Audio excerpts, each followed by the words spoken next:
Right resonating structures of. अच्छा, ये question ना बहुत कॉन्सेप्चुअल क्वेश्चन होते हैं, जहाँ पे हमको डिफरेंट रेजोनेटिंग स्ट्रक्चर्स की स्टेबिलिटी कौन पूछा जाता है, कौन ज्यादा स्टेबल कौन कम स्टेबल। देखते हैं इसको। आपको एक मॉलिक्यूल दिया गया है, आपको इसका रेजोनेटिंग स्ट्रक्चर बनाना है। तो और उस रेजोनेटिंग स्ट्रक्चर की फिर स्टेबिलिटी कंपेयर करनी है। तो मैंने पहले यहाँ बनाया हुआ, देखो दिस इज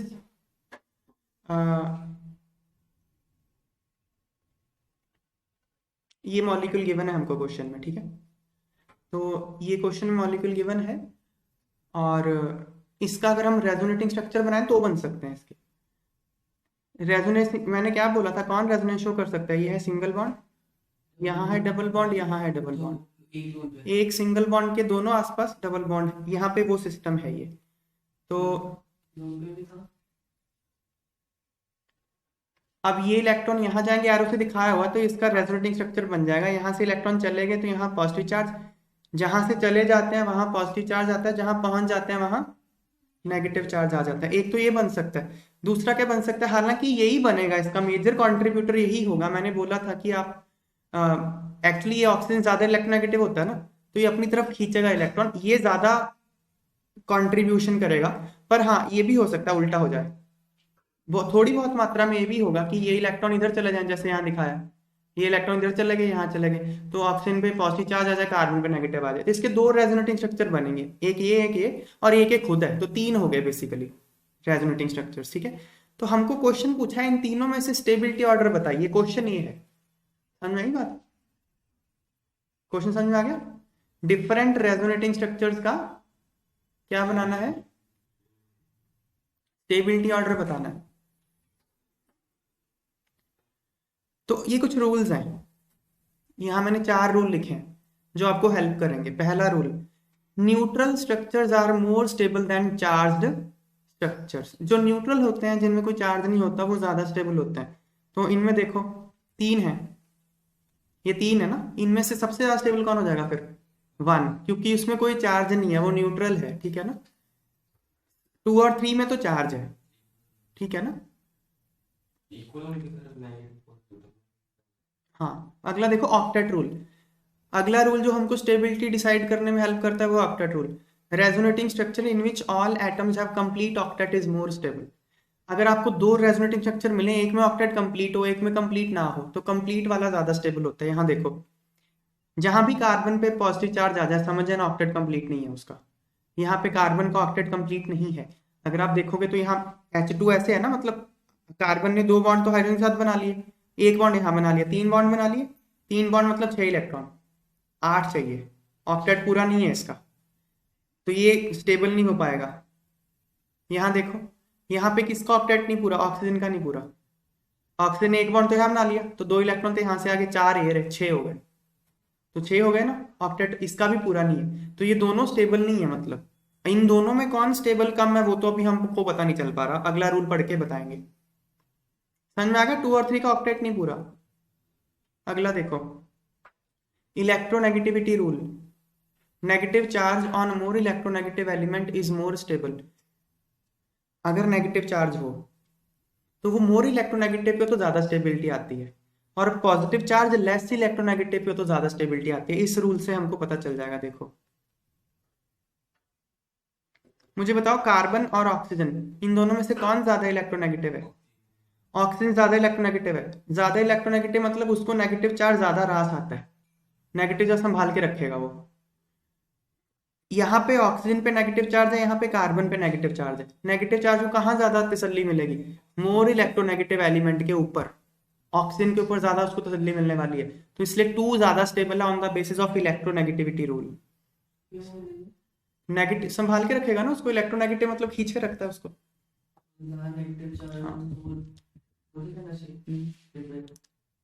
इलेक्ट्रोनेगेटिविटी ऑक्सीजन की ज्यादा है, तो वो खींच के रखेगा अपनी तरफ इलेक्ट्रॉन्स को। तो अब फिर आप इससे भी देख सकते हो, पॉजिटिव चार्ज देखो, पॉजिटिव चार्ज यहाँ कार्बन पे है, यहाँ पॉजिटिव चार्ज ऑक्सीजन पे है। जो ज्यादा इलेक्ट्रोनेगेटिव एलिमेंट है उसको नेगेटिव चार्ज चाहिए, आप उसको पॉजिटिव चिपकाए जा रहे हो। समझ में आ रही है बात? तो यहाँ पॉजिटिव चार्ज मोर इलेक्ट्रोनेगेटिव पे होगा, ये कम स्टेबल है। दोनों रूल एक ही तरफ पॉइंट कर रहे हैं। समझ में आई बात? तो 2 is more stable then 3 on the basis of these rules. तो फिर फोर्थ रूल भी पढ़ लेते हैं जो लिखा है। Octet rule is given priority over electronegativity rule. Octet rule को प्रायोरिटी मिलती है इलेक्ट्रोनेगेटिविटी रूल के ऊपर, ठीक है। अगर ऐसा हो ना कि ऑक्टेट रूल और इलेक्ट्रोनेगेटिविटी रूल में क्लैश हो जाए कहीं पे, तो आप ऑक्टेट रूल को प्रायोरिटी दोगे। तो ये है, बस मैंने बता ही दिया। तो ऑर्डर ऑफ स्टेबिलिटी 1 2 3 है, ठीक है। यहाँ पे मैंने नीचे पॉइंट्स लिखे हैं जो इस देखो, यहाँ ये एक न्यूट्रल स्ट्रक्चर है, इसके सारे एटम्स का ऑक्टेट कंप्लीट है फर्स्ट का। सेकंड देखो, ये एक चार्ज स्ट्रक्चर है, carbon carrying positive charge has incomplete octet, incomplete octet है इसमें, है ना। ये इसका एक तो इनकम्प्लीट ऑक्टेट हो गया, दूसरा चार्ज है, दूसरा पॉजिटिव चार्ज है वो लेस इलेक्ट्रोनेगेटिव एलिमेंट पे है, negative charge more electronegative element. ये तो अच्छी बात है, negative charge more electronegative element पे ही होना चाहिए, पॉजिटिव चार्ज लेस इलेक्ट्रोनेगेटिव पे होना चाहिए। तो थर्ड पॉइंट की वजह से ये जीत जाता है। समझ में आई बात?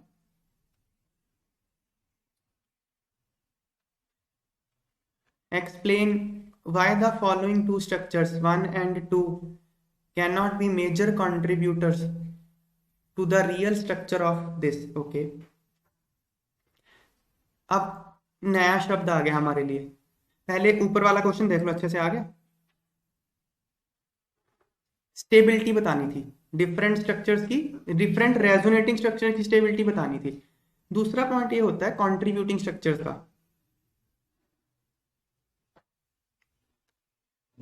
कंट्रीब्यूटर्स, तो कंट्रीब्यूटर का मतलब स्टेबिलिटी से ही होता है।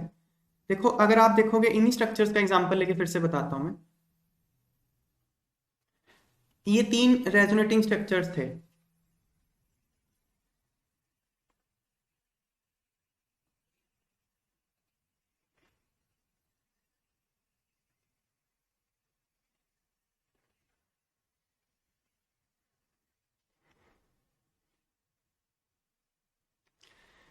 रियल हाइब्रिड क्या है?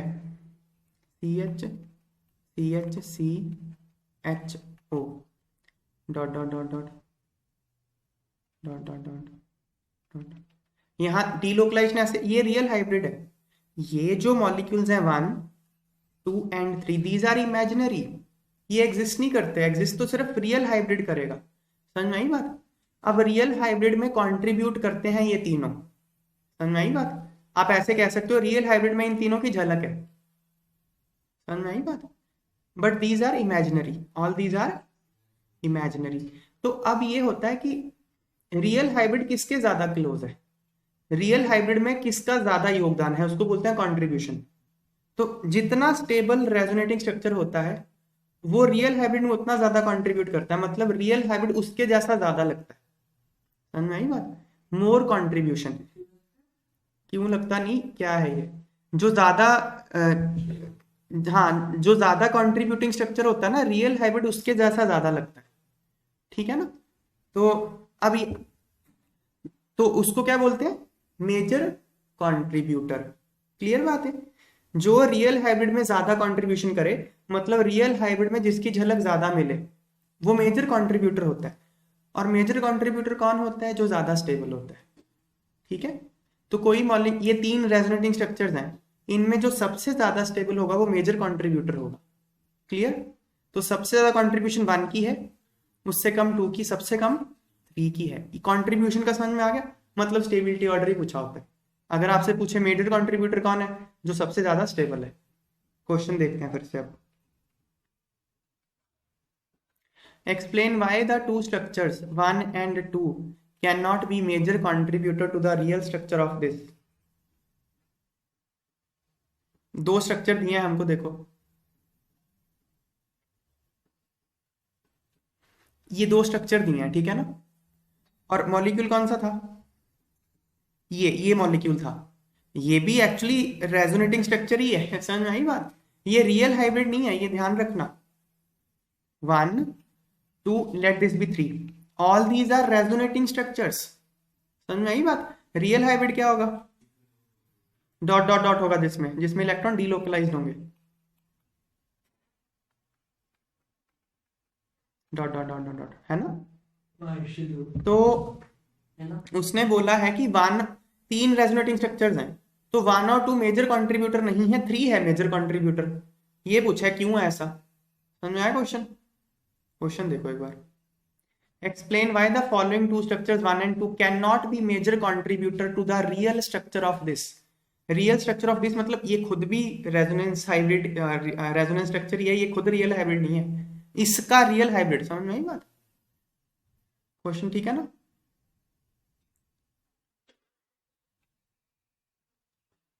हमको ये बताना है भाई ये क्यों स्टेबल नहीं है, सिंपल बात है। 1 और 2 स्टेबल नहीं है ज्यादा, और ये नीचे जो मैंने 3 अभी बोला है वो स्टेबल है। देखो रीजन क्या है, 1 और 2 चार्ज स्ट्रक्चर है ना? Structure 1 and 2 are charge structures, और चार्ज स्ट्रक्चर जो होते हैं वो कम स्ट्रक्चर स्टेबल होते हैं न्यूट्रल स्ट्रक्चर से। ये एक न्यूट्रल स्ट्रक्चर है ना? फिर क्या, स्ट्रक्चर 1 का तो ऑक्टेट ही कंप्लीट नहीं है कार्बन के ऊपर, देखो यहाँ पे कार्बन के ऊपर ऑक्टेट कंप्लीट नहीं है, तो ये तो स्टेबल नहीं हुआ। फिर यहाँ पे ना ऑक्टेट तो सबका पूरा है। Structure which have incomplete octet are unstable and hence are not major contributor. यहाँ 2 का मत बोल देना कि ऑक्टेट इनकम्प्लीट है, 2 का ऑक्टेट कंप्लीट है, देख लो 2 का ऑक्टेट कंप्लीट है। अगर आपको लग रहा है कि ऑक्सीजन पे पॉजिटिव चार्ज है इसलिए उसका ऑक्टेट इनकम्प्लीट है तो गलत है। देख लो 2 इलेक्ट्रॉन ये रहे, 2 ए रहे, 4, 2 ए रहे 6, 2 ए रहे 8, ऑक्टेट कंप्लीट है ऑक्सीजन का। स्ट्रक्चर 2 में ऑक्टेट कंप्लीट है, समझ में आई बात? तो major contributor to real hybrid of this, ये थर्ड, क्योंकि ये न्यूट्रल और कंप्लीट ऑक्टेट है। समझ में आ गई बात?